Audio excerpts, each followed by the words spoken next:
Oke, selamat malam, saudara semua yang ada di NTT dan juga di Indonesia. Jumpa lagi dengan kami dari komunitas Ras Floba Morata. Malam ini kami akan membahas satu tema yang mungkin tidak terlalu populer ya. Pembahasannya tentang kontroversi Clark dan Van Til. Siapa Clark dan siapa Van Til? Kedua orang ini adalah tokoh-tokoh di Amerika ya, tokoh reform ya di Amerika, dan antara dua orang ini ada kontroversinya dan sering diperbincangkan di forum-forum teologi ya, dan banyak yang masih mempertanyakan tentang kontroversi dari Clark dan Van Til ini seperti apa.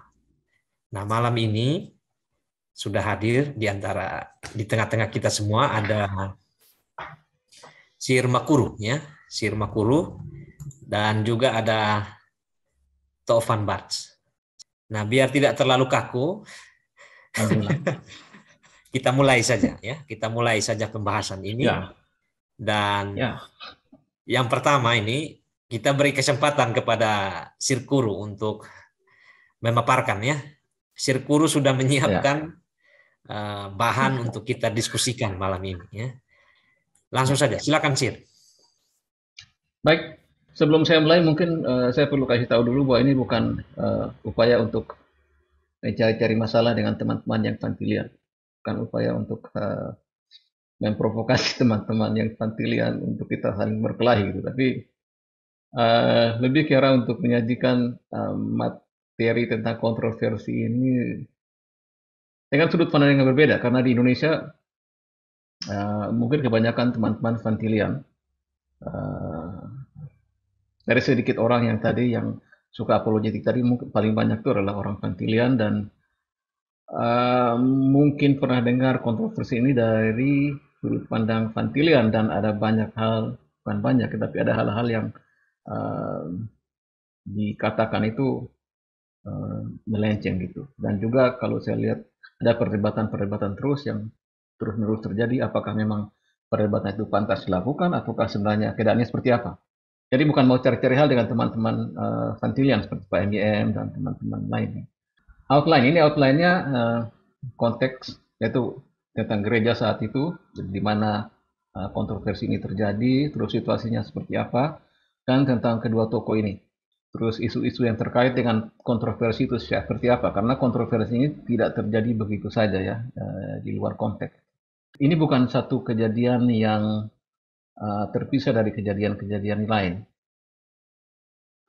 Nah, isu-isu kontroversi itu apa saja dan perkembangannya seperti apa, dan terakhir adalah pembelajaran dari kontroversi ini. Pertama tentang konteks. Kontroversi atau perseteruan atau apapun namanya ini terjadi di satu gereja yang berada di Amerika Serikat, yaitu sekitar itu didirikan tahun 1936 oleh Gresham Machen. Itu nama gerejanya adalah Gereja Orthodox Presbyterian Church atau Gereja Presbyterian Orthodox. Jadi didirikan waktu itu oleh Gresham Machen, itu teolog dari Princeton Theological Seminary. Nah, Princeton ini waktu itu masih menganut paham yang ortodoks. Jadi banyak dari itu dihasilkan banyak teolog-teolog ortodoks dan mengikuti pola gereja asalnya itu dari Skotlandia, mereka lebih banyak menganut ke kalau dari segi apologetika itu lebih menganut ke apologetika evidentialist. Nah, didirikan oleh Gresham Machen dan anggotanya itu Exodus dari PCUSA, jadi Presbyterian Church of USA. Nah, mereka ini keluar karena adanya modernisme. Mereka keluar dalam bentuk gereja sendiri yang masih ortodoks atau masih dalam mungkin orang-orang tertentu menggunakan kata fundamental ya, fundamentalis. Dan gereja ini berpegang ketat pada Westminster Standards. Jadi Westminster Standards itu ada pengakuan iman Westminster, terus ada katekismusnya panjang, ada katekismus yang pendek, dan juga ada tata gerejanya. Jadi itu dipegang kuat, dan setiap pendeta itu diharuskan mengucapkan janji setia terhadap Westminster Standard. Gitu. Jemaat tidak harus mengatakan setia. Jadi dalam gereja seperti ini ya pendetanya boleh saja misalnya berteologi reform dengan berpegang pada Westminster Standard, tapi jemaatnya bisa punya pandangan yang lain, pandangan yang berbeda.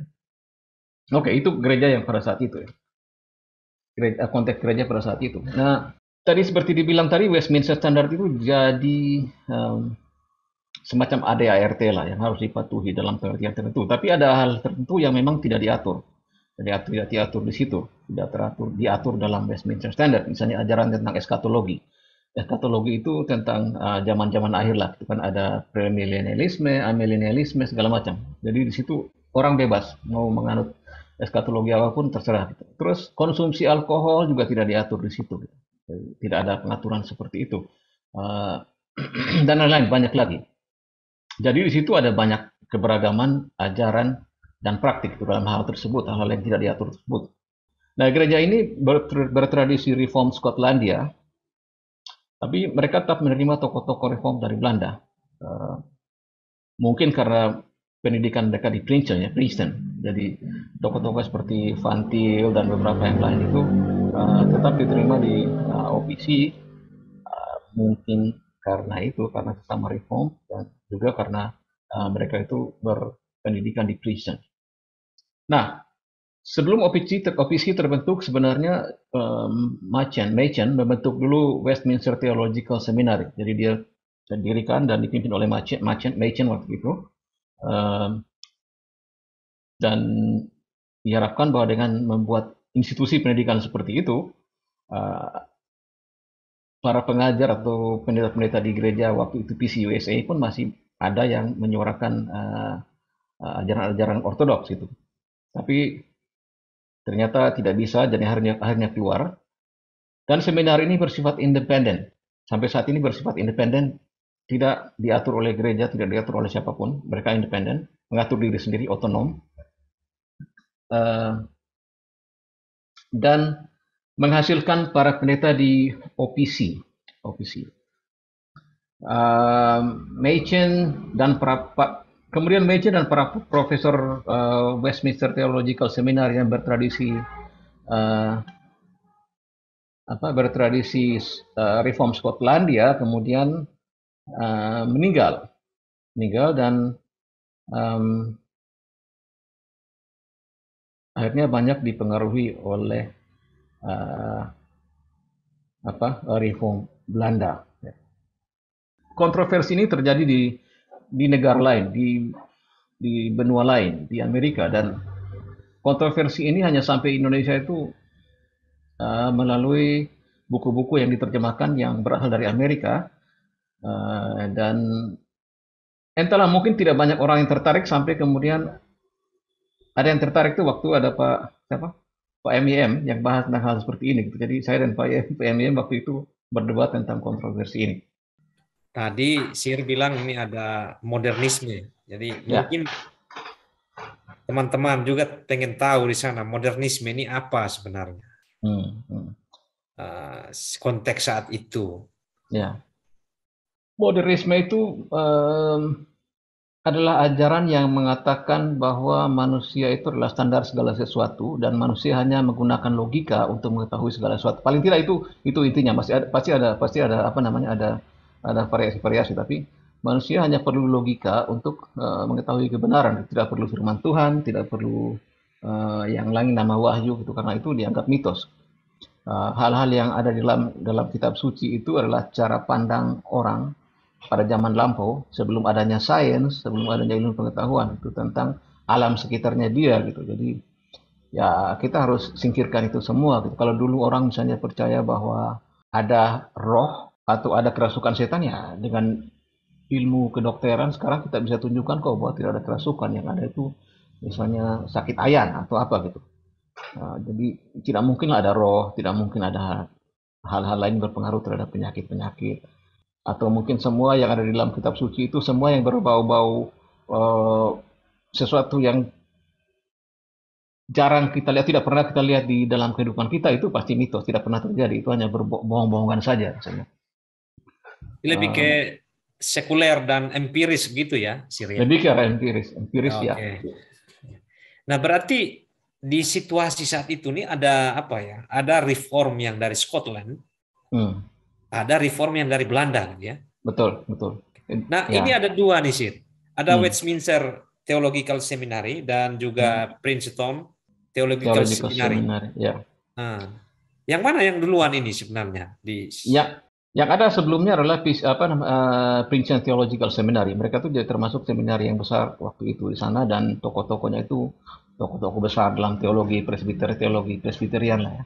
Tapi kemudian karena di dalam gereja itu dipengaruhi oleh modernisme, dewan pengawasnya itu kemudian terpengaruh oleh modernisme juga, dan akhirnya menyetir Princeton Theological Seminary, sehingga mereka juga mengadopsi ajaran-ajaran modernisme gitu. Dan Machen dan teman-temannya itu tidak puas dengan hal itu, dan mereka membentuk Westminster Theological Seminary, masih dalam konteks PCUSA. Mereka belum keluar dari PCUSA. Keluarnya kemudian jadi OPC. Tapi kemudian oke lah, pasti akan berkelahi lah satu dengan yang lain. Masa lu buat sendiri gitu? Harapan Mas sih ya itu masih bisa diterima gitu kan, tidak kita berbeda terserah lah gitu kan, dia masih masih mau melayani di situ, tapi dia bentuk theological seminary sendiri gitu, yang masih mempertahankan nilai-nilai ortodoksi yang tidak terpengaruh oleh modernisme tadi. Berarti ada ini apa ya? Artinya semacam ya benih-benih perpecahan lah ya. Iya. Jadi ada Presbyterian Church sendiri dengan Orthodox Presbyterian Church kemudian gitu ya. Ya, jadi PCUSA dulu, Presbyterian Church of America dulu, USA dulu. Di situ ada modernisme, terjadi modernisme gitu. Kemudian mempengaruhi dewan pengawas dari Princeton Theological Seminary yang mendorong Machen untuk membentuk WTS, Westminster. Oke, Sir. Berarti situasi seperti itu di mana terjadinya kontroversi ini ya? Ya, situasinya seperti itu. Ini kalau orang tidak paham situasinya ini kan bisa ribet ini, Sir. Bisa ribet ya.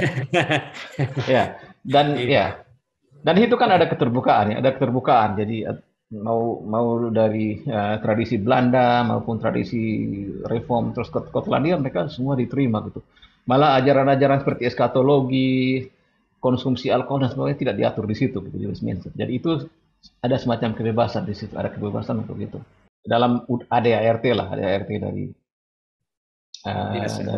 ya. Setiap organisasi biasa ada ADART-nya. Ya. Berarti di sini tampaknya ada kekosongan aturan sehingga kemudian banyak yang mulai bebas-bebas kemudian. Ya, sepanjang itu lu tidak berusaha untuk menguasai jalannya denominasi kan gitu. Masih ajaran-ajaran lain itu masih sama gitu ya, tidak masalah. Kalau kecuali ajaran eskatologi tertentu mau dianggap sebagai yang ortodoks, sedangkan yang lain itu tidak ortodoks sehingga harus disingkirkan, itu baru menjadi masalah gitu. Jadi mereka hidup damai satu dengan lain, coexist. Nah, menariknya di sini, Sir, ini Sir menulis Machen dan beberapa profesor dari Westminster yang latar belakang tradisi Skotlandianya ini meninggal. Akhirnya di Westminster Theological Seminary ini dikuasai oleh teman-teman yang reform dari Belanda ya. Ya, betul. Jadi waktu itu Machen meninggal, terus profesor-profesor lain yang itu dari Princeton yang latar belakang Skotlandia juga meninggal. Sehingga yang ada itu sisa tokoh-tokoh muda reform yang dari Belanda. Banyak paling tidak terpengaruh oleh Belanda gitu. Mereka pernah bergereja di gereja yang pengaruh reform Belandanya. Van Til waktu itu yang yang menjadi suksesor atau penerus dari Machen. Ya jelas dia akan memberi warna yang Belanda lah, warna yang reform Belanda lah gitu ya. Nah kan artinya kan tidak dianggap itu sebagai alasan untuk mempersalahkan tradisi yang lain gitu kan, harusnya harapannya seperti itu kalau mau setia kepada semangat itu, semangat apa namanya, semangat OPC awalnya gitu kan, hidup berdampingan saja gitu. Jadi, nah kayaknya itu tidak bisa terjadi gitu. Jadi itu jadi salah satu faktor sehingga yang yang mendorong terjadinya atau yang mempengaruhi terjadinya kontroversi antara Van Til dan ini dan Clark. Apakah Clark dan Nanti Van Til sudah sama-sama di apa di Westminster Theological ya, Seminary? mereka tidak di Westminster tapi mereka di OPC. Nanti mungkin kita lihat di slide berikut ya. Oke, oke. Maaf kalau ya, Lanjut ya, sih, oke, lanjut sih. lanjut. Ya. Ya, Clark dan Van Til. Seperti dibilang tadi, Clark itu berasal dari tradisi Skotlandia, ya dari Presbyterian, dan Van Til itu dari tradisi Belanda, dari Reformnya Belanda. Dari segi pendidikan, Clark itu dia doktor di bidang filsafat dari University of Pennsylvania. Dia belajar teologi secara otodidak. Sementara itu Van Til justru terbalik ya. Dia itu doktornya di bidang teologi dari Princeton Theological Seminary dan minatnya filsafat. Jadi kita sudah lihat ada perbedaan di sini. Terus Clark itu belajar teologi waktu masih sangat muda karena kakeknya dan ayahnya itu adalah pendeta, jadi pendeta Presbyterian. Jadi dalam hal ajaran tradisi Reform Skotlandia, pasti Clark ini sangat paham. Bahkan bahkan pada umur 20 tahun dia sudah berkhotbah, dia sudah diberikan kesempatan untuk berkhotbah itu karena kemampuan dia dalam bidang teologi. Sementara itu Van Til, nah ini mungkin informasi Van Til ini mungkin perlu teman-teman perlu agak perhatian karena ini saya baca buku Van Til ini biografinya Biografi. Van Til. Ya, biografinya Van Til ini sekitar 21 tahun lalu di tahun 2001 saya baca dan saya tidak punya buku itu sekarang jadi ini hanya ingatan-ingatan saya saja gitu. Nah, di rumah dia belajar katekismus. Jadi katekismus itu semacam ada pertanyaan dan jawabannya. Jadi ini pertanyaannya seperti ini tentang iman Kristen dan jawabannya harusnya seperti ini gitu. Um, Terus dari segi sekolah itu Clark sejak kecil dia bersekolah di sekolah sekuler sampai universitasnya pun di sekuler. Sementara itu Clark. Kalau Van Til itu dia sekolahnya sejak kecil di sekolah Kristen. Ini saya baca ini bukan dari biografinya tapi dari salah satu tulisan dia yang saya pernah terjemahkan. Terus lahir baru. Saya sebenarnya agak tidak berani menggunakan lahir baru karena pasti akan menimbulkan kontroversi gitu. Lahir baru sini maksud saya adalah mereka mengaku iman secara publik gitu. Karena orang pasti ada yang protes lahir baru ini apa lagi gitu. Padahal di Alkitab juga ada. Tapi intinya di sini adalah bahwa dia kalau Clark dia menyatakan imannya, mengakui Tuhan Yesus sebagai Tuhan dan Juru Selamatnya itu di KKR yang dipimpin oleh Billy Sunday waktu dia umur berapa 17 tahun kalau tidak salah. Sementara itu Van Til dalam pengakuannya mengatakan bahwa tidak ada hal-hal seperti itu dalam kehidupan dia, dalam sejarah kehidupan dia. Dia itu memang hidup di dalam. Jadi kalau dia kasih perumpamaan, kalau orang-orang yang KKR itu mirip dengan apa namanya itu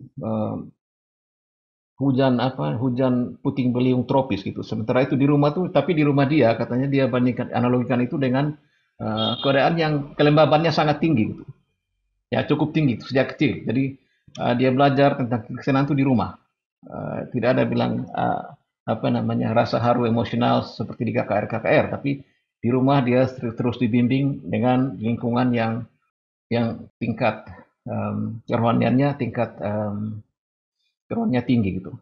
Terus kalau Clark dia aktif di dalam berbagai kegiatan rohani. Kalau misalnya dia aktif dalam pembentukan organisasi yang salah satunya nanti menjadi cikal bakal dari intervarsity.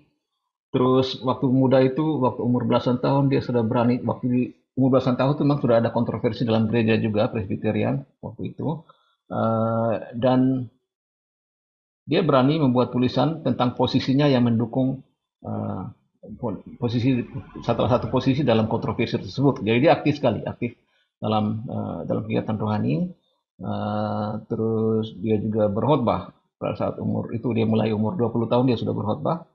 Sementara itu kalau Fantils, koreksi saya bisa bila saya salah, teman-teman yang belajar tentang Fantil, saya tidak punya lagi bukunya. Sebenarnya tidak ada catatan tentang kegiatan kerohanian Fantil gitu. Nah, kalau Clark dia aktif dalam pembentukan dan pengembangan OPC. Jadi dalam pembentukan dan pengembangan. Jadi sejak awal tuh dia digandeng oleh Machen untuk ikut serta dalam pembentukan OPC, dan kemudian dalam pengembangan OPC dia kemudian masuk dalam Komisi Pendidikan Kristen, dan secara tidak langsung dia menyumbang terhadap pengembangan WTS, Westminster Theological Seminary. Jadi waktu itu dia mengajar di Wheaton College, salah satu seminari teologi yang beraliran non-denominasi. Dan waktu itu WTS ini memang dibentuk oleh Machen dengan uangnya sendiri gitu. Jadi setelah Machen pergi ya otomatis mereka kesulitan untuk mendapatkan kesulitan secara keuangan. Tapi ada Fantil di Wheaton College yang kemudian mahasiswa-mahasiswa itu di sana dia ajar menjadi Calvinis dan mendorong mereka untuk kemudian berpendidikan di WTS. Jadi ada banyak mahasiswa-mahasiswa di sana dari Wheaton College, tempat Clark mengajar waktu itu, yang akhirnya sekolah di WTS. Dan juga orang-orang itu tidak hanya dia suruh untuk ke sana, tapi orang-orang itu sudah menjadi Calvinis sebelum dia ke sana.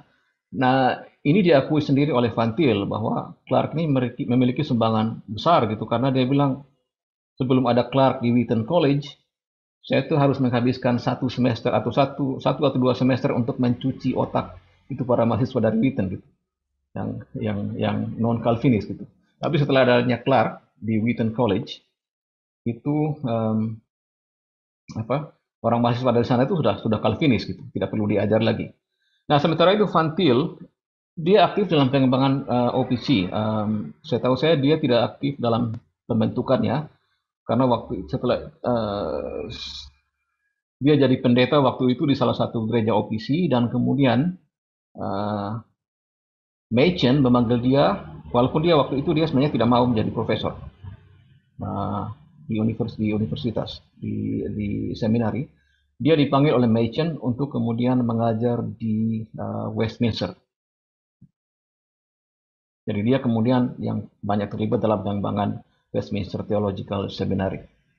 Kira-kira itu konteksnya. Jadi ada perbedaan-perbedaan dan mungkin ini perbedaan-perbedaan ini menyumbang terhadap kontroversi ini juga. Ya, menarik memang ini sih. Ya, dua sudut yang berbeda memang, terutama soal filsafat minat teologi, yang satunya teologi minatnya filsafat. Luar biasa. Kalau untuk sampai saat ini belum ada komentar sih. Hanya siap. menarik saja melihat biografi singkat atau sejarah singkat dari masing-masing tokoh ini.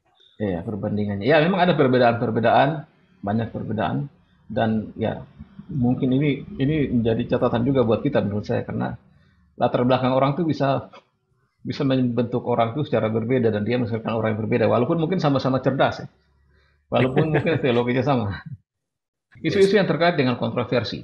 Isu-isu yang terkait dengan kontroversi ini isu-isu yang sudah ada saat itu, dan ini menyumbang terhadap kontroversi ini. Pertama adalah filsafat Clark. Menurut Van Til, filsafatnya Clark itu meniadakan pembedaan antara pencipta dan ciptaan. Tidak bisa.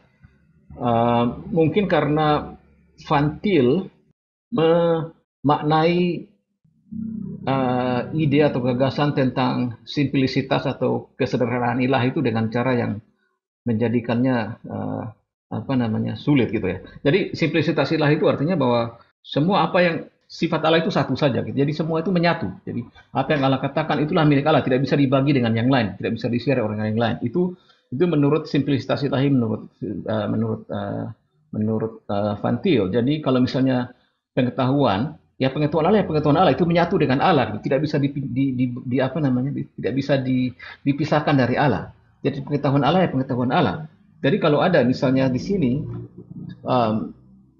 orang yang mengatakan bahwa saya bisa tahu apa yang Allah wajukan kepada saya, Maka itu jelas itu kita harus sudah memiliki Allah dalam kita gitu. Itu kan pengetahuan Allah. Gitu. Tidak mungkin kita itu. Jadi pengetahuan Allah itu menyatu dengan diri Allah. Semua bukan aspek ya, tapi sifat Allah itu menyatu di dalam Allah, tidak bisa dipisahkan dari Allah. Termasuk pengetahuan.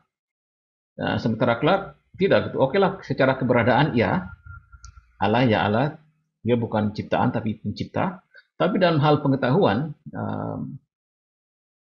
Clark bilang tidak seperti itu gitu. Jadi kalau kita mengatakan seperti itu, bahwa pengetahuan Allah adalah pengetahuan Allah yang ya sudah itu milik Allah dan tidak ada titik hubungan tidak ada hubungan dengan pengetahuan ciptaan, maka itu akan terjadi adalah um, skeptisisme. Kita tidak bisa tahu apa-apa kalau gitu.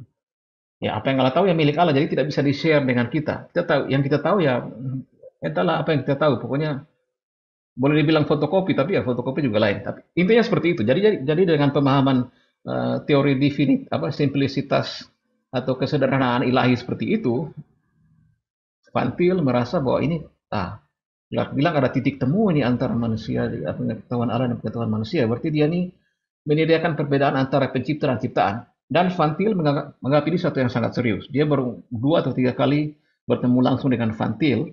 Mereka bersahabat dan mengatakan secara jujur bahwa Clark, kau ini sesat sekali loh. Gitu. Kau ini menyediakan perbedaan antara pencipta dan ciptaan. Oke, itu yang pertama. Kedua, kerjasama dengan gereja fundamentalis lain. Di Amerika kan ada gereja-gereja lain juga, gereja-gereja fundamentalis, gereja-gereja ortodoks yang lain juga yang masih ortodoks yang lain. Dan mereka itu kecil-kecil. Dan Clark ingin agar OPC sebagai salah seorang pemimpin di antara mereka yang memimpin gereja-gereja fundamentalis ini bekerja sama dengan mereka sehingga ada suara gitu. Ada suara yang bisa didengar. Suara dari Presbyterian yang bisa OPC yang bisa didengar. Nah, ini mendapat tantangan hebat dari salah satu profesor di WTS, saya lupa namanya siapa. Dia itu mengatakan bahwa ini kita mau pilih kualitas atau kuantitas. Dan menurut dia kualitas dan kuantitas itu adalah dua hal yang bertentangan sama sekali tidak bisa didamaikan. Jadi dia bilang kalau Anda mau supaya tiap hari nama OPC ada di surat kabar, ya udah silakan aja kerjasama gitu. Tapi kualitas pasti akan tidak terjaga lagi gitu. Kualitas akan hilang gitu. Dan dia diserang habis-habisan. Dan akhirnya ya sudahlah, karena masalah terkait dengan alkohol dan sebagainya nanti kita bahas, akhirnya tidak terjadi kerjasama juga sih. Terus, tapi orang-orang di sana memang sudah mulai melihat miring terhadap Clark. Orang-orang di WTS sudah melihat miring terhadap Clark. Nah, resolusi Clark terhadap alkohol. Ini ada di dalam OPC sendiri ada masalah besar, khususnya dalam Westminster Theological Seminary. Itu ada masalah besar dengan mabuk-mabukan, dengan minum alkohol berlebihan. Itu semua orang tahu waktu itu. Dan Clark ingin kan gereja-gereja fundamentalis ini kan pada dasarnya mereka tidak memperbolehkan alkohol. Jadi kan kalau untuk misalnya supaya gereja-gereja fundamentalis ini tertarik untuk bekerjasama atau untuk menjalin hubungan gereja nih, maka mereka itu harus ada citra yang baiknya dari OPC gitu, khususnya dari WTS. Nah, masalahnya memang ini masalah alkohol ini dianggap sebagai diperlakukan sebagai masalah kebebasan Kristen. Orang mau minum terserah, tidak minum terserah, tapi banyak orang yang menganggap itu sebagai izin buat mereka untuk minum semaunya mereka gitu. Dan itu masalah yang sangat diperdebatkan waktu itu sampai Clark ingin agar alkohol itu dilarang saja dari gereja. Tapi kemudian setelah itu ada diskusi dan sebagainya, Clark melihat bahwa kalau saya larang alkohol juga mungkin mereka ini orang-orang Kristen juga, orang-orang yang betul-betul orang Kristen juga, jadi mungkin justru jadi batu sandungan. Jadi dia waktu itu mengambil jalan tengah bahwa sudahlah, daripada melarang, dia bilang gini saja, kalau gitu di ajaran-ajaran kita dikasih tahu aja gitu bahwa alkohol ini membawa masalah-masalah yang tidak diinginkan. Gitu. Jadi dia tidak lagi tidak mengizinkan, tapi dia ingin agar masalah alkohol ini dianggap bahwa ada baiknya atau sangat sangat berhikmat kalau tidak minum alkohol, apalagi berlebihan, atau tidak minum alkohol berlebihan gitu. Tapi itu pun ditolak. Itu pun ditolak sampai di sidang raya segala macam, itu pun ditolak. Jadi tapi di sana di WTS ini Clark sudah dapat tanda merah karena ini menurut mereka ini kita mempertahankan kebebasan hati nurani Kristen. Kita bertahun-tahun kita fight untuk ini, untuk kebebasan orang Kristen bebas untuk bebas berpendapat terkait alkohol, terkait konsumsi alkohol. Tapi masalahnya kebebasan pendapat itu pada saatnya Clark itu disalahgunakan seolah-olah itu menjadi izin bahwa oh silakan saja gitu, boleh minum semaunya gitu. Dan Clark tidak mau itu, dan tapi akhirnya telusuran Clark juga tidak diterima, tapi dia sudah sudah ditandai oleh orang-orang WTS. Nah ini keempat itu kendali denominasi terhadap WTS. Nah ini mungkin menurut saya mungkin ada kelemahan dari Clark sendiri. Dalam Presbyterianisme sendiri kan memang harus ada kebebasan. Tapi dia dari sejarahnya Clark belajar bahwa ada beberapa lembaga-lembaga misi dan sebagainya yang ada di dalam Presbyterianisme yang akhirnya mereka tidak bertanggung jawab pada siapapun di dalam gereja. Bebas, sebebas-bebasnya mereka. Dan tidak ada yang bertanggung jawab. Dan ini dipandang oleh Clark tidak sesuai dengan semangat Presbyterianisme. Bebas tapi bertanggung jawab. Itu bertanggung jawab pada siapa? Dan Clark merasa bahwa kalau WTS ini juga diberikan kebebasan sebebas-bebasnya, maka ya kita tidak tahu apa yang mereka lakukan gitu. Nah, tapi dari WTS sendiri, WTS ini termasuk Vantila teman-temannya, Vantili WTS. Mereka juga belajar dari pengalaman divisi USA bahwa pada saat gereja dikendalikan oleh denominasi, itu saat denominasi itu ada orang-orang berpengaruh yang dipengaruhi oleh cara pandang yang berbeda, maka gereja bisa dikuasai lewat dewan pengawas misalnya, sehingga arah dari denominasi, arah dari sekolah teologinya sendiri ditentukan oleh orang-orang yang berpandangan tidak beres itu. Jadi di sini ini isu-isu yang terjadi seputar kontroversi itu. Jadi ada hal seperti ini. Jadi ini tidak bukan hanya murni soal Clark rasionalis segala macam, bukan, tapi ada isu lain. Kira-kira begitu mungkin.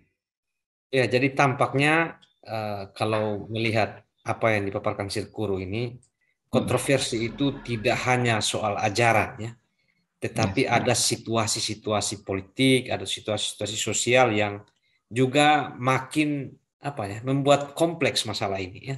Betul. Ya. Dan orang bisa saja terbawa. Dia bukan soal ajaran, tapi saya pro yang ini, saya pro yang ini ya. Akhirnya makin ribet ini. Betul. Oke. Betul. Dan malah ada indikasi bahwa sebenarnya pada saat terjadinya kontroversi ini tidak banyak yang paham tentang apa sih yang mereka perdebatkan gitu. Tapi ya karena mereka ya sudah ada yang sudah pro Clark, sudah pro Vantil, ya sudahlah gitu. Emang seperti itu sudah. Berarti ini sama dengan yang kita pernah bicara dulu itu sih. Ya sudah terlanjur cinta sama satu orang ya, maka apapun yang dikatakan orang itu pasti benar dan saya harus ikut dengan dia. Sudah terlanjur benci dengan seseorang, apapun yang dikatakannya salah semua, tidak mau ikut.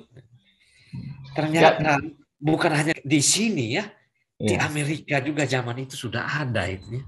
Aduh, menarik isu-isu ini. Lanjut sih. Lanjut. Sekarang isu kontroversinya sendiri. Jadi waktu itu Clark yang tidak berpendidikan teologi ditabiskan jadi pendeta. Itu sudah lewat segala macam proses. Jadi Clark waktu itu sudah diuji termasuk oleh para profesor dari Princeton, dari Westminster juga yang uji gitu, dan Clark lolos gitu. Clark lolos, dapat izin jadi pendeta, kemudian ditabiskan jadi pendeta.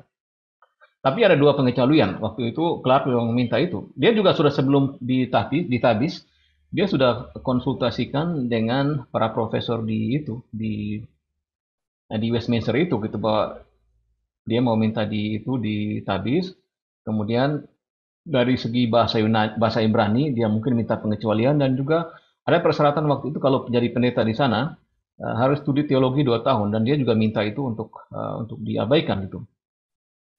Dan memang waktu itu Clark diuji sekitar 2 kali diuji. Dia belajar bahasa Ibrani tapi tidak fasih. Tapi kalau bahasa Yunani dia fasih sekali, bahasa Yunani dia fasih. Dan waktu itu diadakan ujian pendeta, termasuk ujian tuh penguji itu adalah termasuk orang-orang dari Westminster sendiri, termasuk orang-orang yang kemudian menentang Clark. Clark dinyatakan lulus. Tapi kemudian Van Til mengatakan bahwa penabisan Clark dilakukan secara tidak sah karena itu sesuai peraturan tata gereja itu tidak sah. Itu yang pertama. Itu keberatannya. Jadi ada keberatan dari Van Til. Jadi waktu itu Clark sudah ditabis jadi pendeta, kemudian kubunya Van Til mengirim keberatan. Nah, keberatannya itu karena pertama itu penabisan dianggap tidak sah, tidak mengikuti tata gereja. Kedua, pandangan Clark yang mengatakan bahwa kebenaran yang diketahui manusia diketahui oleh Allah. Terus keberatan itu mengatakan kami tidak berani mengatakan itu. Tidak ada titik sama sekali antara pengetahuan Allah dan pengetahuan manusia. Itu kata Van Til dan kawan-kawan. Terus posisi ketiga itu Clark mengatakan bahwa intelek lebih utama dari kemampuan jiwa yang lain. Jadi waktu itu sebutkan ada 3, yaitu intelek, ada kasih, dan kehendak. Clark buat tulisan bahwa yang paling utama itu adalah intelek. Karena dia bilang kalau kasih kan, kalau berdasarkan pengakuan iman Westminster bahwa tujuan akhir hidup manusia adalah untuk mengenal Allah dan menikmati Allah, kan gitu. Orang bisa mengasihi sesuatu tanpa dia mengenal. Orang bisa juga berkehendak melakukan sesuatu tanpa mengetahui terlalu banyak gitu. Sementara itu, orang tidak bisa mengenal Allah tanpa intelek. Harus ada kegiatan. Orang tidak bisa mengasihi Allah tanpa ada pengenalan terhadap Allah. Gitu. Harus ada intelek yang apa di situ, yang utama di situ, bukan kasih, bukan juga kehendak gitu. Nah, menurut Van Til ini adalah ajaran rasionalisme. Nah, ini rasionalis. Masa intelek lebih utama daripada dari kasih dan kehendak gitu. Nah, yang berikut adalah Clark mengatakan bahwa tidak ada kontradiksi antara tanggung jawab, bahkan kontradiksi semu pun tidak, antara kedaulatan Allah dan tanggung jawab manusia. Menurut Van Til, kita tidak usah mengharmoniskan kedua ajaran ini. Biarlah mereka berkontradiksi, karena kontradiksi adalah kontradiksi semu.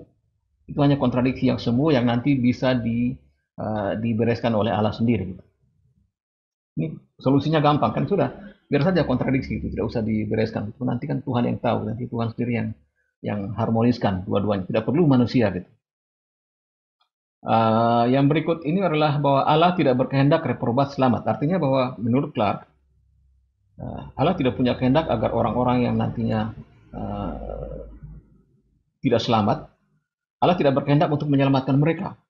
Sementara itu, menurut Van Til dan teman-teman, Allah berkehendak dan tulus agar orang-orang itu selamat. Jadi mereka membedakan antara dua kehendak Allah, yaitu kehendak Allah yang bersifat kekal, yang mengatakan bahwa orang-orang itu tidak akan selamat. Tapi ada kehendak Allah yang lain yang menganulir itu, sehingga pada saat sehingga orang-orang itu akhirnya tidak selamat gitu. Dan Clark tidak bisa menerima dua kehendak yang saling bertentangan seperti itu. Masa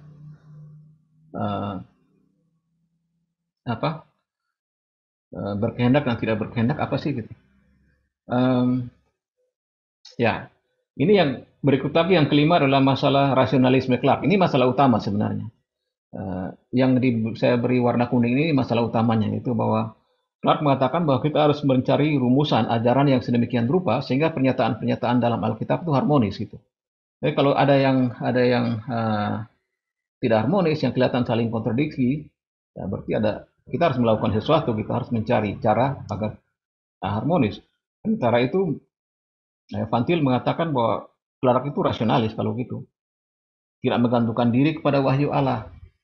Jadi dia bilang kalau seperti itu, maka Clark mencoba untuk mengetahui hal-hal yang tidak diwahyukan oleh Allah. Gitu. Kalau Clark mencoba mengharmoniskan antara ayat-ayat yang kelihatan kelihatan kontradiksi misalnya dalam Alkitab atau ajaran-ajaran kelihatan kontradiksi dalam Alkitab. Jadi dia bilang Clark rasionalis karena mencoba menggunakan akalnya dia untuk mengetahui hal-hal yang Tuhan tidak wahyukan. Itu kontroversi, Aduh, isu-isu yang diangkat. wah rumit ini. Ini yang pertama saja ini sudah bikin saya apa namanya ini sih ya, Eh, ngeri-ngeri sedap. Artinya kalau mau dibandingkan dengan zaman sekarang, iya, iya. oke lah misalnya tadi Clark ditabis jadi pendeta, Hmm, Fantil bilang ini tidak sah. hmm, Nah di luar poin yang satu ini, sebenarnya hmm, menarik juga mungkin bagi teman-teman yang sedang menyimak. hmm, Ternyata menjadi pendeta di zaman itu susah ya. Waduh, harus kuasai bahasa Ibrani, harus hmm, ada studi teologi. hmm, Jadi memang ini kalau di zaman kita melihat, kayaknya Clark jadi sansak hidup waktu itu ya. Karena seluruh, ya tidak ada kualifikasi yang membuat dia mudah untuk bisa mendapat jabatan itu. Karena tadi harus bisa bahasa Ibrani, studi teologi, meskipun hmm. dikecualikan begitu ya, Sir ya. Iya, iya, Tapi di zaman itu kan harus ikut dua ini, setidaknya di iya. komunitasnya mereka gitu ya. Iya, itu ada keharusan seperti itu, tapi memang di dalam aturan ajaran gereja itu memang boleh ada pengaturan seperti itu asal gitu kan. Asal ini misalnya memenuhi yang lain, misalnya pemahaman dia terhadap teologi itu baik misalnya, boleh gitu. Nah, ini kan menjadi permasalahan di sini. Kenapa kok Clark tidak gitu? Itu tidak masalah lain kan gitu. Memang ada apa namanya? Ada kemungkinan untuk jadi pendeta tanpa ini, tanpa kedua kemampuan ini. Nah, saya mau agak lebih dalam ini sih. Hmm. Ini jadi bertanya-tanya dalam hati ini. Hmm.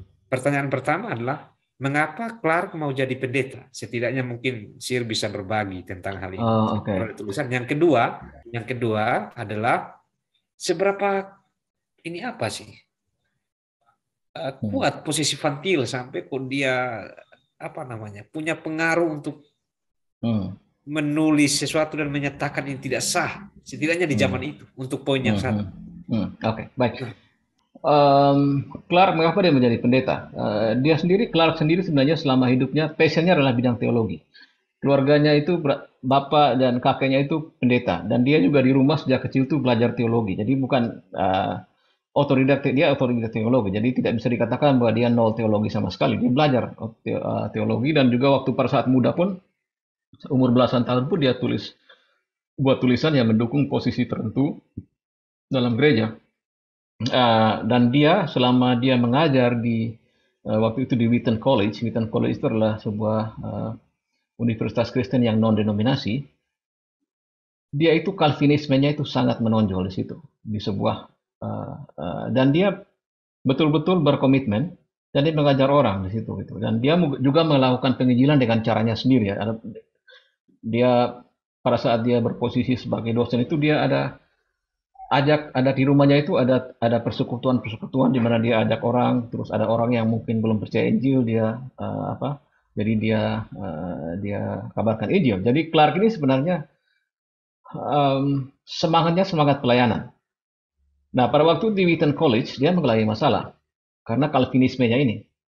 Calvinisme yang ketat ini, waktu itu ada pergantian kepemimpinan di dalam Wheaton College sendiri. Awalnya itu pemimpinannya masih bersahabat dengan Clark. Tapi kemudian terjadi kepemimpinan dan dia tidak bersahabat lagi dengan Clark dan akhirnya Clark diminta mengundurkan diri. Mengundurkan diri dari sana karena ajaran dia Calvinisme itu dan Clark merasa kalau saya jadi pendeta kan mungkin saya bisa lebih efektif dalam pelayanan saya gitu dan dia melamar jadi pendeta waktu itu walaupun dia itu waktu sudah umur 40 waktu itu dan dia melamar jadi pendeta dan dia punya banyak peluang lain untuk mengajar dia bisa mengajar di apa namanya di mana di lembaga di sekolah-sekolah yang lain juga gitu di situ tapi dia memilih untuk kembali ke Westminster ke OPC waktu itu jadi dia memang sudah jiwanya jiwa pelayanan dan dia pikir kalau dia menjadi pendeta itu akan dia lebih efektif dalam melayani daripada dia lebih berkembang lah begitu ya, akan lebih ya bermanfaat gitu ya. Betul, daripada dia misalnya menjadi dosen di sebuah universitas yang non-denominasi, kemudian dibenci oleh administrasi segala macam. Kalau saya menjadi pendeta kan, oh saya Calvinis gitu. Ini denominasi juga Calvinis, Presbyterian lagi. Kakek saya itu semua Presbyterian. Saya paham ajaran Presbyterian, berarti saya kesana aja gitu. Um, Gereja itulah gereja yang memberikan kebebasan untuk bersuara ya. Jadi siapapun bisa mengatakan keberatan terhadap, tidak peduli siapa dia, yang penting kalau kita merasa bahwa ada sesuatu yang dilakukan oleh gereja yang tidak sah, maka dia boleh bersuara. Dia buat surat, dia buat dokumen, dikirim ke klasik atau itu ke majelis begitu untuk dibahas dan ditindaklanjuti kalau memang itu. Itu ada kebebasan di sana. Jadi walaupun Fantil misalnya seandainya pun dia tidak punya pengaruh apa-apa, tapi dia merasa oh ini ada yang tidak beres di sini, dia punya hak dan gereja wajib untuk menerima masukan-masukan dari dia. Kira-kira begitu, Mas. Beda dengan gereja zaman sekarang ya. Oh, beda sekali. Beda sekali. Sepertinya sekarang ini kalau jemaat macam-macam langsung dipersekusi ini. Langsung masuk neraka memang. Masuk neraka memang ya. Dikeluarkan memang. Tidak ada kebebasan lagi untuk memprotes ajaran-ajaran. Iya. Tapi Nah, mungkin itu, saja pandangan saya ini terlalu general, terlalu apa namanya, pukul rata. Ya. Tapi uh, ya gejala-gejala itu adalah. beta suka keliling-keliling di berbagai gereja dan beta lihat itu cukup akurat. Still, ada satu ini, ada Ya, satu lagi yang di poin masih di poin ya, satu ini. ya, Memangnya dulu ya. ini apa ya, di OPC ini Orthodox Presbyterian Church ini Hmm. ya boleh ya orang-orang yang Hmm. ini apa untuk melamar seperti itu ya dan disebut pendeta gitu. Ataukah Oh, boleh, boleh. boleh ya? Hmm. Boleh, ya. Soalnya saya dengar-dengar Orang masa. tidak layak Hmm. katanya untuk disebut. Ada juga yang mengatakan bahwa Clark ini bukan pendeta atau apa begitu. Hmm. Hanya majelis biasa begitu yang berkhotbah begitu. Oke. Kalau Clark sebenarnya sudah menjadi majelis biasa itu sebelum itu. Dia sudah jadi namanya di sana itu ruling elder, ruling elder. Jadi dia boleh berkhotbah gitu. Tapi dia belum jadi teaching elder. Nah, ini yang berbeda. Jadi yang melamar itu jadi teaching elder ini, jadi pendeta ini. Dia ada ruling elder dan teaching elder. Oke, Jadi oke. siapapun berhak selama lu ujian pendeta, ujian tuh ujian teologi lu lulus gitu. Diuji oleh para profesor, bukan uji oleh majelis yang kasih soal, dapat soal dari mana kasih sonde. Ini para profesor juga ikut di dalam, kasih ujian. Bayangkan Clark non teologi dan lolos gitu loh, lolos. Clark lolos. Bayangkan di tengah lawan-lawannya dia gitu, orang-orang yang tidak suka sama dia dari Westminster ya, karena alasan-alasan lain itu, dia bisa lolos itu menurut saya ada beberapa hal gitu. Pertama mungkin masalah Clark yang memang belajar teologi bagus. Um, dan juga kejujuran dari orang-orang dari Westminster ini. Walaupun mereka memusuhi Clark, tapi mereka jujur saja, ini loh, nilai kamu bagus. Bayangkan sekarang, kalau misalnya, kalau orang tidak suka dengan satu orang, aduh, itu nilai lu kasih dapat nol nol. Nah. Nah ini untuk yang kedua sih. Kebenaran yang diketahui manusia, diketahui Ya, Allah. Jadi kalau saya misalnya begini. ya. Saya tahu Hmm. 2 tambah 2 sama dengan 4. Kalau menurut Hmm. Clark, berarti 2 tambah 2 4 yang kita tahu benar itu sama dengan yang Allah Hmm. ketahui. Atau setidaknya kalau yang Allah ketahui 2 tambah 2 sama dengan 4 dan Ya, kita juga tahu 2 ya, tambah 2 sama dengan 4, berarti disitulah ada titik temu ya. betul, betul. Kalau Fantil tidak ada titik temu sama sekali.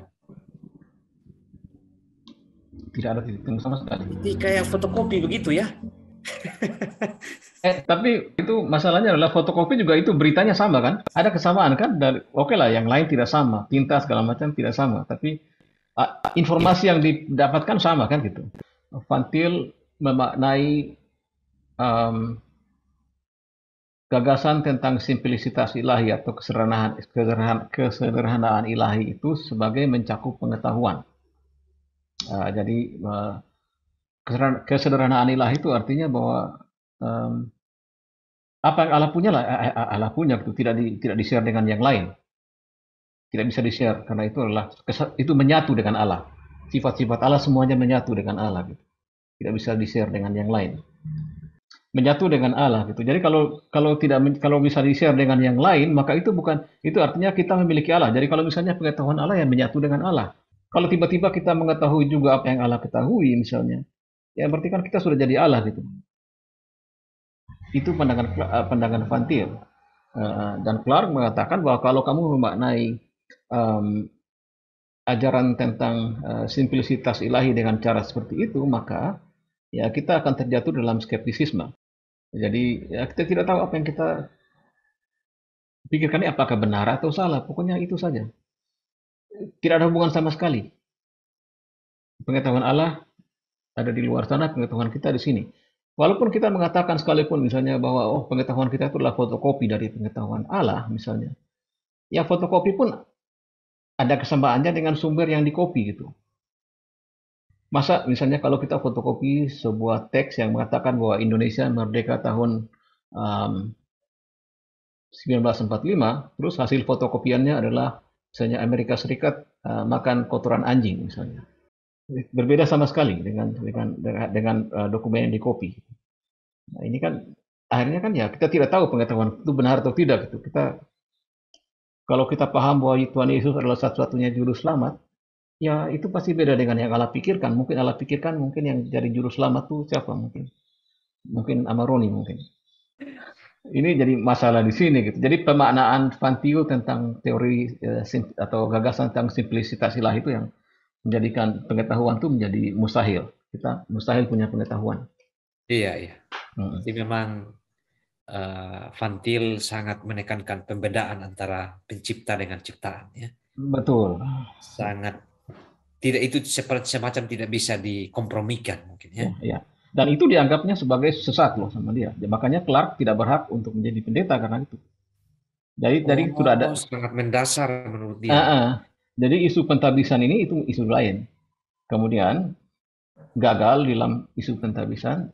Mungkin mereka berpikir kalau misalnya kan masalah pentabisan ini dikatakan syah nanti, berarti harus cari alasan lain dong gitu. Mereka cari alasan dapatnya seperti ini. Nah, kembali kita berpikir bahwa ini pasti ada, tidak mungkin ini tidak ada hubungan dengan konteks-konteks yang kita bicarakan tadi gitu. Tidak mungkin tidak ada. Kita manusia dan mungkin dalam hal tertentu mungkin kita bisa objektif ya, tapi tidak setiap saat kita akan objektif. Tapi yang menarik satu lagi bagi saya ini apa? Soal kontradiksi. Ini memang kayaknya dua hal yang, waduh, ini bertolak belakang. Satunya bisa menjelaskan tidak ada kontradiksi antara kedaulatan Allah dan tanggung jawab manusia. Memang ini topik yang sangat berat ini kalau di Calvinis ya dengan orang Arminian. Van Til menyerahkannya pada kondisi yang biarlah tetap misteri. Betul. Akhirnya kan gini, coba pikir seperti ini. Kalau seperti itu ya berarti kan saya bisa bisa mengemukakan dua pernyataan yang saling kontradiksi sekaligus. Tapi kita bilang sudahlah, itu Tuhan yang akan bereskan kan gitu. Beres kan? Tidak perlu saya bisa tipu orang dengan cara seperti itu kan gampang. Saya kasih ajaran A, ajaran B yang saling bertentangan satu dengan yang lain. Terus ada yang protes, saya bilang tidak boleh, itu nanti kamu tuh sudah terasuk oleh roh rasionalisme, jadi tidak boleh protes. Itu kamu mencari-cari tahu saja gitu. Aduh. Nah ini implikasinya bahaya gitu buat kita. Pandangan seperti ini. Gampang, itu memang sangat gampang kan, cara gampang. Sudah kalau ada yang kontradiksi ya sudah, Tuhan pasti tahu itu. Gampang. Hanya mungkin belum diberitahu ke kita. Dan tidak akan diberitahu. Kita harus puas dengan bilang oke, Tuhan di hadapan Tuhan tidak ada kontradiksi di sana. Wah, ini implikasinya besar kalau dalam dunia apologetik. Besar, sangat besar. Iya. Belum lagi kalau di ruang-ruang apologetik itu kan kalau ada yang kontradiksi kan orang menolak. Nah, kalau kita berpegang pada posisi ini, ngeri-ngeri sedap ini. Tapi ada posisi juga, bisa jadi begini, teman-teman yang Van Tilian akan bilang seperti ini, kami akan menggunakan logika dalam hal seperti ini untuk mengharmoniskan, tapi itu anggap saja sebagai reduksio ad absurdum gitu. Tapi tampaknya kedua yang poin yang terakhir soal reprobat ini hanyalah turunan dari yang soal kontradiksi ini. Iya, betul, Karena kalau betul. Fantil bilang Allah berkehendak, jadi ada kehendak yang umum untuk semuanya selamat. Tapi pada akhirnya tidak selamat, ya biarkan saja kontradiksi secara semua. Wah, lebih enak kan? Jadi Fantilian lebih enak, atau tidak perlu pikir-pikir sulit-sulit. iya, tidak perlu pikir sulit-sulit memang. Ya. Wah, jangan-jangan saya berubah jadi Fantil ini karena Nah itu udah selamat. menghindari hal-hal yang membuat rumit. Gitu. Tidak perlu di itu kok, Tuhan tahu semua. Jadi Anda juga bisa tipu orang, misalnya menerjemahkan satu ayat dengan cara yang sangat berbeda dengan ayat lain, dan sudah biar Tuhan yang itu, Tuhan yang yang selesaikan semua. Nanti kalau kita ketemu Tuhan, nanti Tuhan kasih tahu kita kalau memang Dia mau kasih tahu. Kira-kira secara resmi keberatan ditolak di presbiteri, mungkin sejenis klasis kita, dan di sidang raya. Jadi di presbiteri waktu itu di klasis memang sudah ditolak. Sempat ada pemungutan suara pertama kalau tidak salah draw. Karena ini seperti saya bilang tadi awal itu, isu ini isu yang orang-orang tidak mengerti isu apa yang dibahas oleh dua orang ini, oleh dua kubu ini. Adakan pemungutan suara lagi, Clark unggul tipis, jadi belum sesuai dengan aturan, dibawa ke sidang raya. Di sidang raya itu dia unggul dengan suara yang telak di sana gitu. Di sidang raya, dan itu sudah mungkin semacam sinode ya.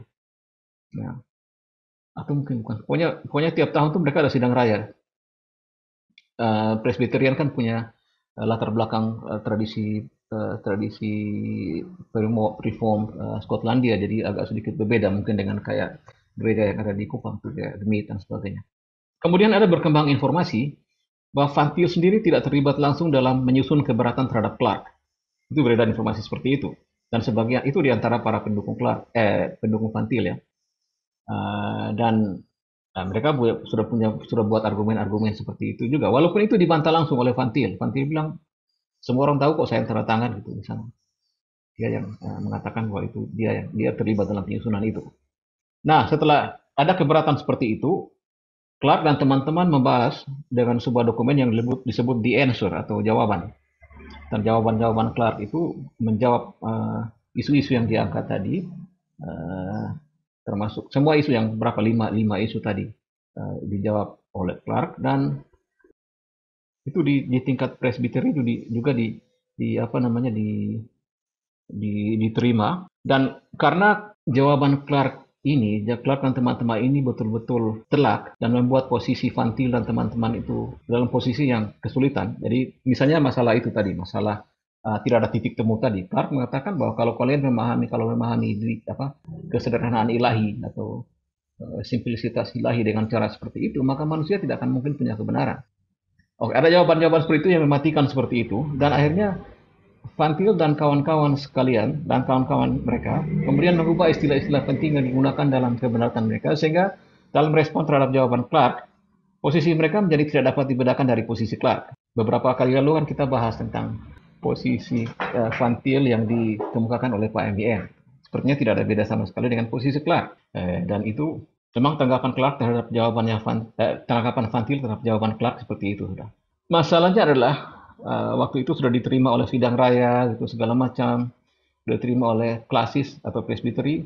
Kelompok Van Til ini tidak bisa move on, dan karena mereka cukup berpengaruh dalam gereja waktu itu, ada ketidakadilan yang terjadi terhadap tokoh-tokoh yang berafiliasi dengan Clark. Ada yang ada tokoh yang berafiliasi dengan Clark yang diminta oleh seminari di Korea untuk mengajar, tapi kemudian tidak diperbolehkan oleh tokoh-tokoh yang berafiliasi dengan Van Til.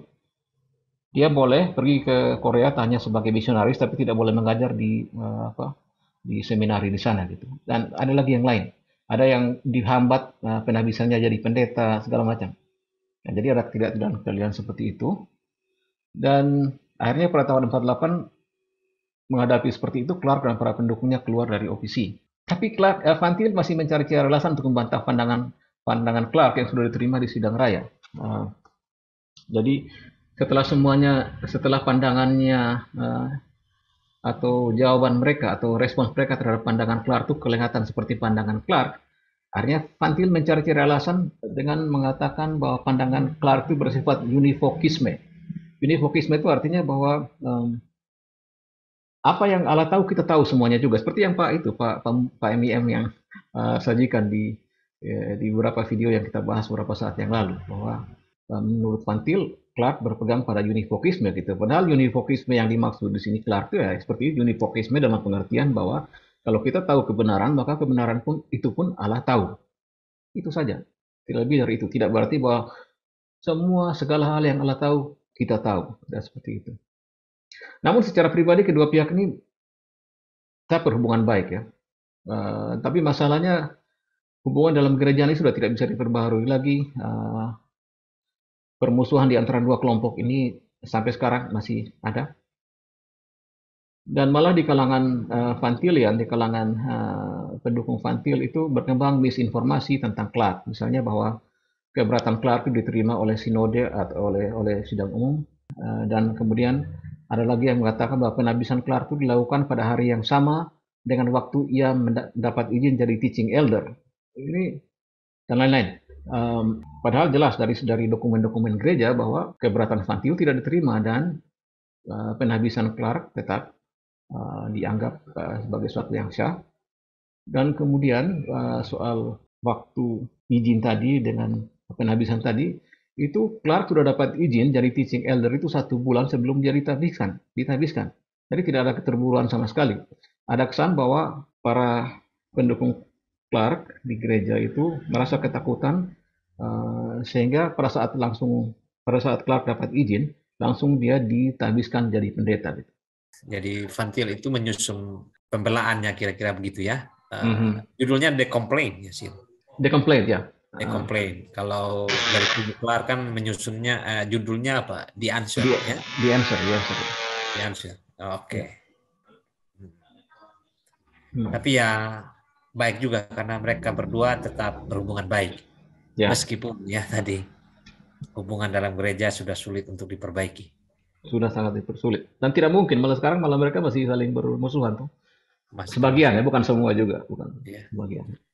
Nah, apakah ketika Clark dan pendukungnya keluar, mereka bikin semacam organisasi baru, perkumpulan gereja yang baru, atau bagaimana sih? Tidak, mereka lihat mereka bergabung ke gereja-gereja lain yang ada waktu itu juga, tapi dengan gereja-gereja berbeda. Clark kemana gitu, pendukungnya ada sebagian kemana gitu. Jadi ada pendeta-pendeta kan mereka, misalnya ada pendeta, mereka mencari gereja yang membuat dia nyaman lah kerja begitu, tidak diperlakukan seperti persekusi seperti itu. Dan pandangan Van Til sendiri sebenarnya itu sudah hampir tidak bisa dibedakan dari pandangan Clark karena dia mengatakan bahwa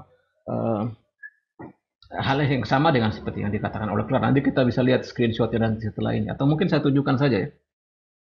Ini bahasa Inggrisnya, ini bahasa Indonesia seperti ini. Pertama-tama dengan cara seperti ini ada peluang untuk memahami bahwa pengetahuan Allah dan pengetahuan manusia itu bertemu di setiap titik. Sama dengan Clark. Kalau manusia punya pengetahuan ya ini bertemu di setiap titik kan. Dalam arti bahwa selalu dan dimanapun manusia dihadapkan pada apa yang sudah sepenuhnya diketahui dan ditafsirkan oleh Allah.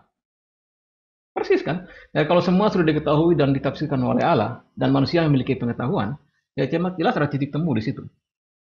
Semua pengetahuan manusia itu punya titik temu dengan pengetahuan Allah. Dalam hal ini titik rujukannya tidak sama untuk manusia dan untuk Allah, mustahil.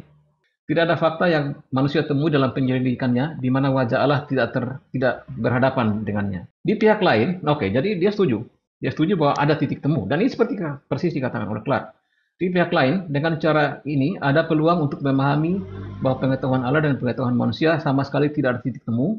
Dalam arti bahwa dalam kesadarannya tentang makna apapun, dalam pemahaman mentalnya atau pemahamannya tentang apapun, di setiap titik manusia bergantung pada tindakan pewahyuan, tindakan pemahaman dan wahyu yang tidak berubah di pihak Allah. Dia hanya tambah satu. Artinya pandangan Clark bisa diterima. Tapi ada juga, kalau dimaknai secara berbeda, misalnya, kalau maknanya berbeda, bahwa pengetahuan manusia itu bergantung pada pengetahuan Allah. Pengetahuan manusia bergantung kan? Berarti tidak ada titik temu sama sekali karena kita bergantung. dalam pengertian itu. Berarti Allah kan tidak tergantung, independen dia. Setelah itu pengetahuan manusia itu tidak independen gitu. Itu dalam pemahaman Ya. seperti itu. Tapi begini, ada Hmm. sesuatu yang mungkin perlu dijelaskan di sini. Yang Hmm. dimaksud pengetahuan oleh kedua tokoh ini apa sebenarnya? Jangan sampai ya pengetahuan ini Ya. kan bisa punya makna yang luas dan makna Hmm. orang bisa apa namanya menafsirnya beda-beda. Yang dimaksud oleh kedua tokoh ini pengetahuan itu apa?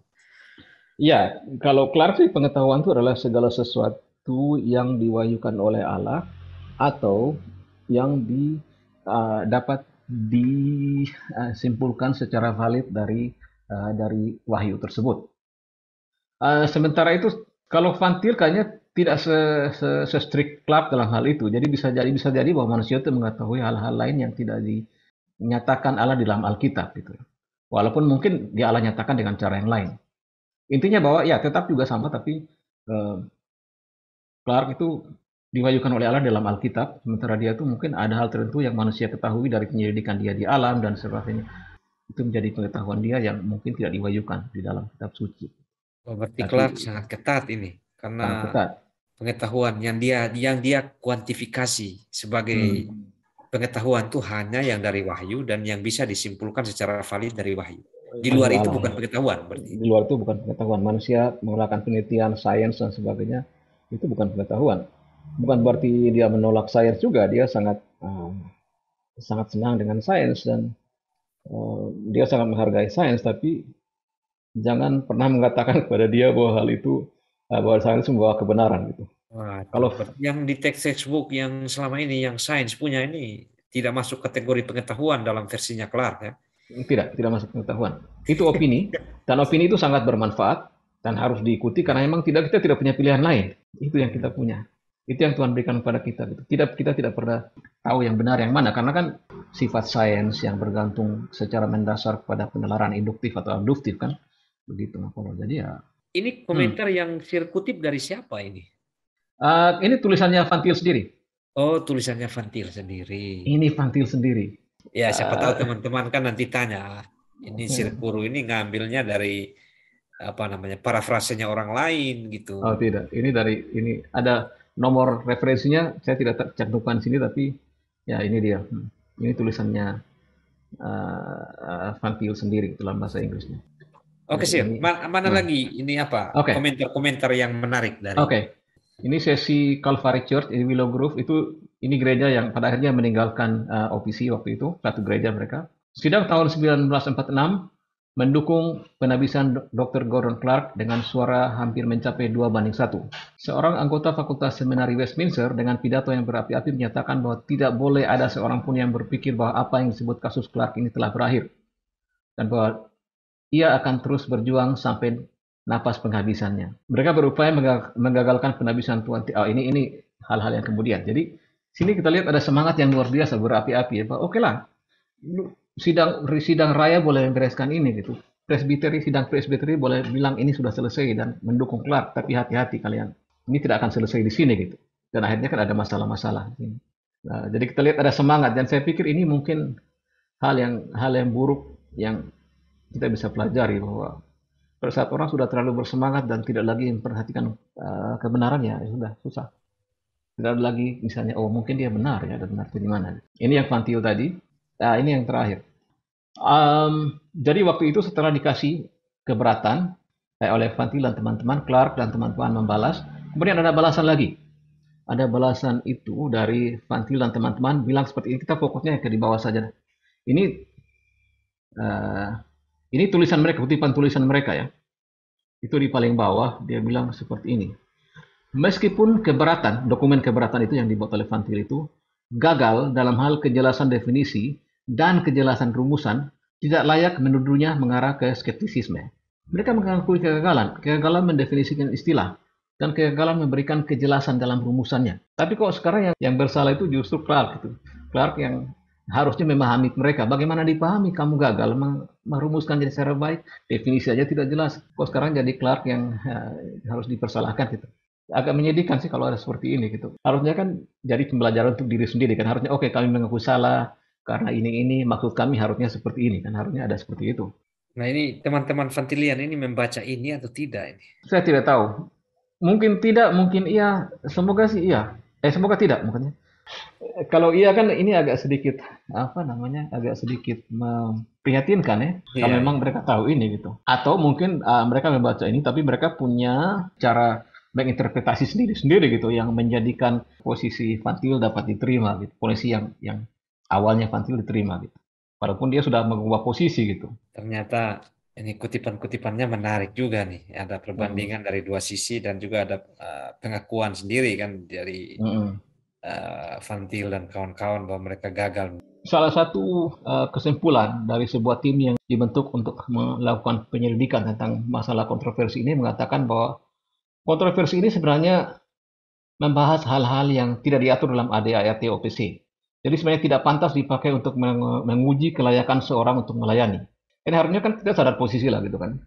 Tahulah lembaga kita seperti apa. Lembaga kita kan menghargai adanya kebebasan selama itu tidak diatur di dalam ADART kan.